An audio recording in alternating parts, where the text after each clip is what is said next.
If you've watched this channel for any length of time, you'll know that I'm currently sitting behind the wheel of my 2022 Ford F150 Lightning Extended Range Lariat pickup truck. I may have got that in the wrong order. But anyway, this is a big, huge, all-electric pickup truck that I purchased last year, and I purchased it because I run a business. I'm the person in charge at Transport Evolved, and I'm responsible for getting the people and all of the equipment that make the content on this channel possible to where they need to go. And that means we do a lot of road tripping on the channel, both in terms of transporting camera gear and people, but also in terms of doing road trips when possible instead of flying.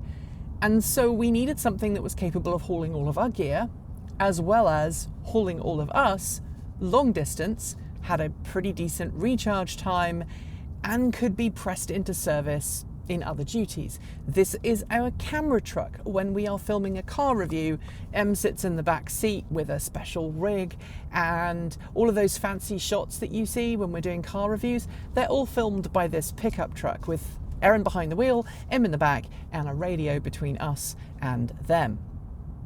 This truck is also a vehicle that doubles up as a bit of a personal vehicle for me. We live out in the country, we have animals, and I do a lot of gardening, so having a pickup is quite useful for going and picking up compost, animal feed, straw, all of that good stuff that we need on a fairly regular basis. Now, of course, that could be dealt with a trailer, and we had, up to the point of this truck's launch, done exactly that with a Chevrolet Bolt EV and a trailer. And yeah, we could have also used that for long distance trips with the crew, but in large parts of the US, i.e. California, you can't drive as quickly if you are towing than if you aren't, and that has a knock-on effect in terms of our crew efficiency and how easy it is for us to get from place to place. My wife also does a lot of woodworking, and she needs something that can haul lumber, dimensional lumber, and large quantities of it, so the truck was a perfect fit. Add to that the fact that we live out in the country and we get regular power cuts in the winter, and so we wanted to make use of this truck's onboard power capabilities and the vehicle-to-home integration system that Ford designed, working with Sunrun and a couple of other companies. Yes, that still doesn't work, but that's why we bought this truck. We've made a whole video on it on the channel, so I'm not going to go much further into it here. But I don't like driving this truck as a daily driver. It's big, it's huge, it's obscenely massive, and I feel guilty driving it. Not only does it take up a lot of space on the road, but it's responsible for some pretty terrible energy consumption. Sure, this is far more efficient than a comparable diesel or petrol-powered F150, but this only averages, even on a really, really good day, somewhere between 2.2 and 2.6 miles per kilowatt hour. It's got a 130-ish kilowatt hour battery pack. It's expensive to drive because it guzzles electrons. It doesn't sip them. And so when I have the opportunity to not take this truck, when I have to run an errand to the local town or do something else that requires just myself, I'll try and take my wife's car. She has a Chevrolet Bolt EV. We've made videos about it on the channel. And if she's at home and the car is available, that works and it's great. But if she's out on a work trip or the car's not at home, I have to take this. And I know from the comments that a lot of you are frustrated as to why I own such a big truck, even though I have a legitimate work reason for it. But I too want something that is more economical and more fun and more practical on an everyday base for doing things like running to the vets and picking up a prescription for one of the dogs, or going to the local coffee shop to pick up some freshly roasted beans, or nipping down to the post office to mail a parcel. And so I went shopping.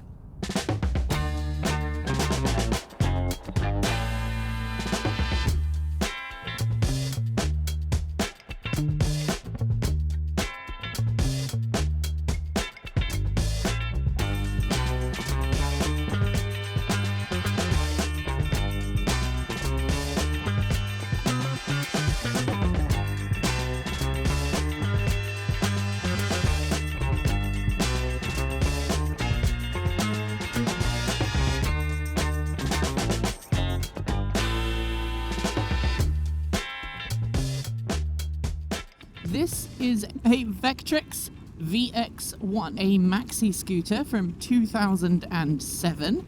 It's all electric. It uses nickel metal hydride batteries, just like the old Toyota RAV4 EV that I used to own. And, well, when it was brand new, it was pretty expensive. I think these had an asking price of somewhere between 11 and 12,500 US dollars, depending on exactly what you spec'd for your VX1. Eventually it was offered with lithium-ion batteries as an upgradable option, which meant you got far better range and capabilities. But here's the thing, in the time since this has been made available, and in the time since it's been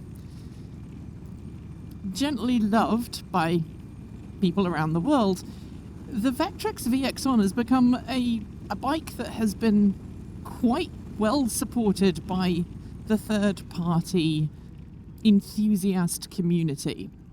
While this came with nickel metal hydride battery packs, and its kind of usable capacity was just about 2.5-ish kilowatt hours on a good day, this thing can now be retrofitted with Nissan Leaf batteries. Obviously, I'm not talking about the whole Nissan Leaf battery pack. That would be a bit silly. But you can put in 18, 19 or 20 cells from a Nissan Leaf from 2011 through to about 2015, 2016. And you can go from having a 2 and a bit kilowatt hour battery pack to 9 kilowatt hours of usable capacity. And that increases the range from a rather paltry 20 to 50 miles, depending on how well you drive and what speed you're going at in town, to over 90 miles of range per charge. And if you have watched the lovely Ben Nelson's channel, he is awesome.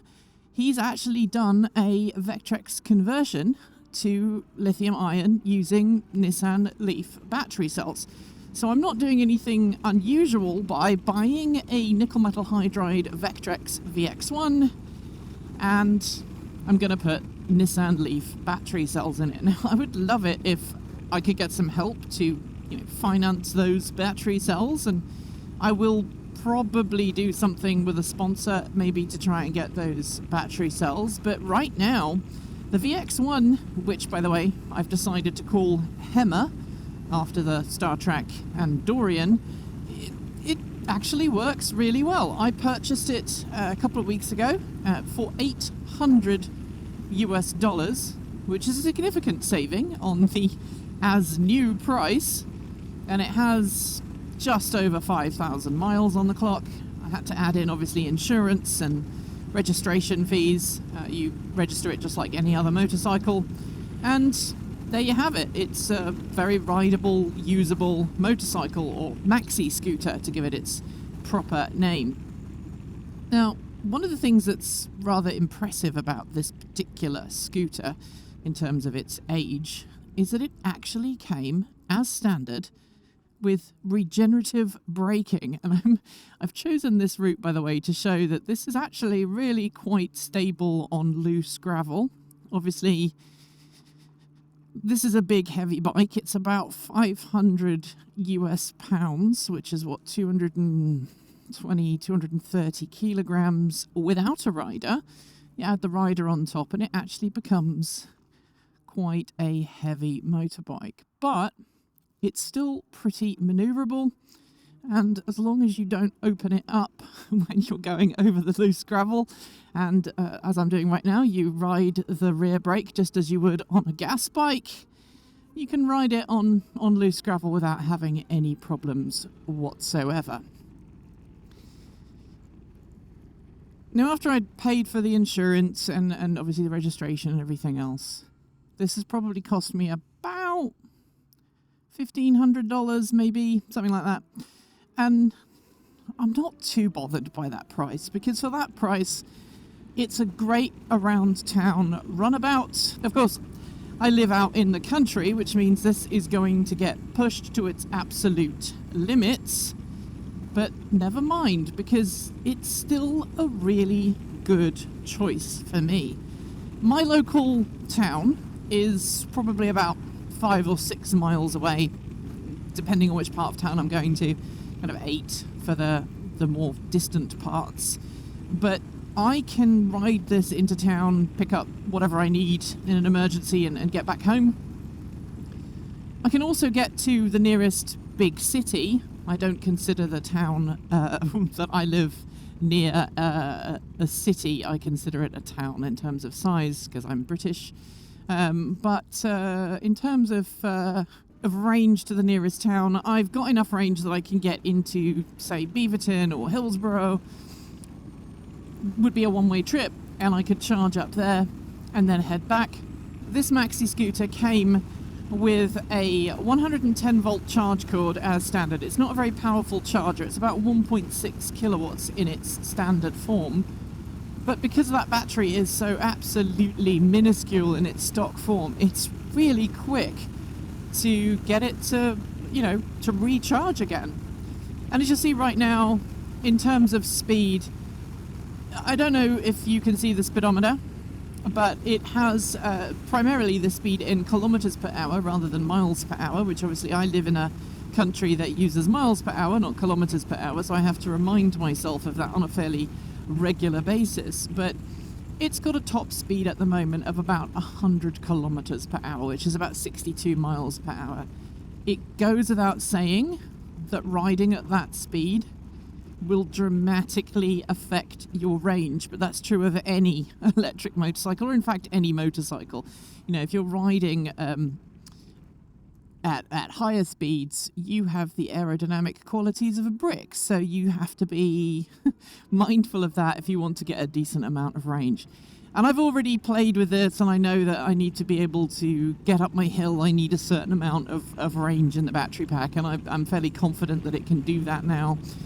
You might notice, though, that I'm not really pushing this right now, and that's because the tyres on this motorbike are... I feel really bad admitting this. They are the original Pirelli tyres that came with this maxi scooter, but I did want to share with you this purchase and this project. But when I get back to my my house after filming this, I'm probably not going to ride it again until I get some nice new rubber on, because these tyres were made in 2007, and that's a little bit sketch, as my daughter would say. So, and I can feel it. I can feel that the tyres are not 100% happy. They get me out of trouble if I needed them to, but at speed, I think they would probably not. So, because this has the original battery pack, and because this has a limited range, as it did when it was brand new, I'm not pushing it hard, and I'm not, leaning it hard into corners. Now, in terms of cost to upgrade this, I should be able to find all of the lithium-ion Nissan Leaf cells that I need for about $1,500, and that would give me that 90-mile range. I don't actually need to worry too much about putting extra bits and bobs onto the bike, because this scooter has CAN. It has an onboard diagnostics port. It's not an OBD2 port because it's a motorbike, but it does have a little 9-way serial cable that you can plug into a special adapter, and I picked up one of those the other day. It's about $260 for the adapter, and then I can actually upload new custom firmware written by various different people. Actually, there's several different options available, and that will give me the ability to run lithium-ion batteries without really changing anything. It reprograms the controller for the motorbike, so it changes some of the motor parameters. It also tweaks the charger so that it charges the battery to the right level so that you don't overcook the lithium-ion batteries. It changes the charge characteristics, and that is kind of the ultimate for me in right to repair and user serviceable parts inside. Vectrex is, I believe, no longer around. The original company went out of business in 2012, but then it was purchased up, and for a while they made these in Poland. They originally came from the east coast of the US, and then they made them in Poland for a bit.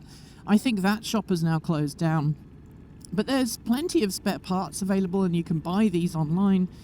And originally I was going to buy Ben Nelson's converted lithium-ion Vectrex VX1, but after looking at the price he was asking for it, which is very reasonable by the way, and it is still for sale I believe, so if you're interested, reach out to him if you don't want to do the work yourself.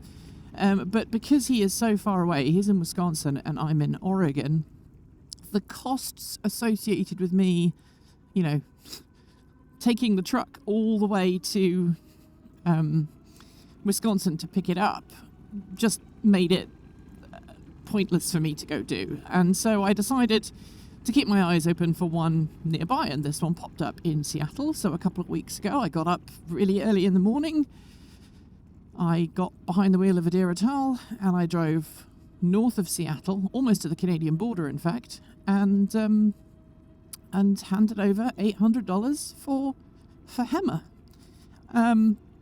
There are already a couple of bugs with HEMA. The first one being that HEMA does not like the wet.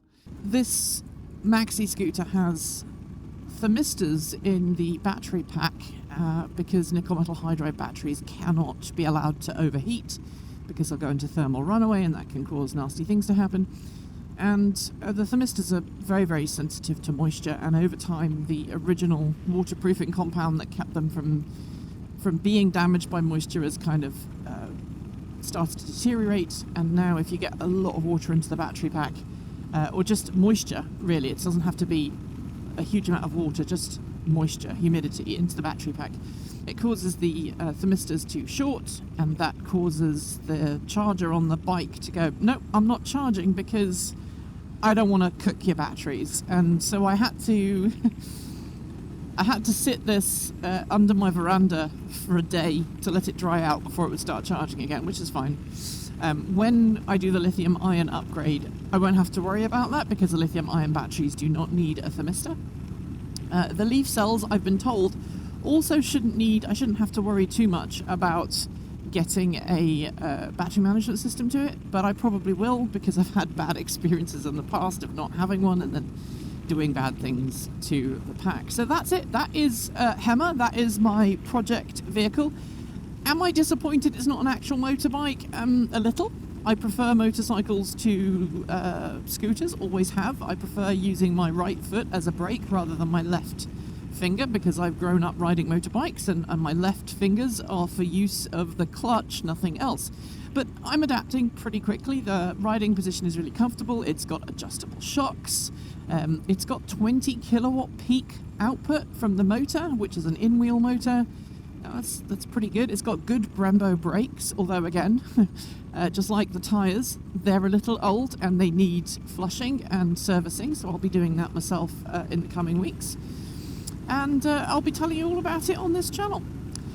Obviously, I cannot read off a list of names right now because I'm riding. So the list of names that's scrolling by on my right now is the list of amazing people who make this channel possible, who have signed up at the $5 a month pledge level. And thank you very much to you. Thank you very much to our top tiers supporters as well. And thank you especially to the people who have signed up for $1 a month in the last couple of months to help us continue to make great content. YouTube has been an absolute pain in the butt recently when it comes to ad revenue, and we've not been getting it, so it really makes a big difference. Anyway, thanks for joining me. Ride safe if you are on two wheels, drive safe if you're in a car, look out for bikes, and until next time, keep evolving.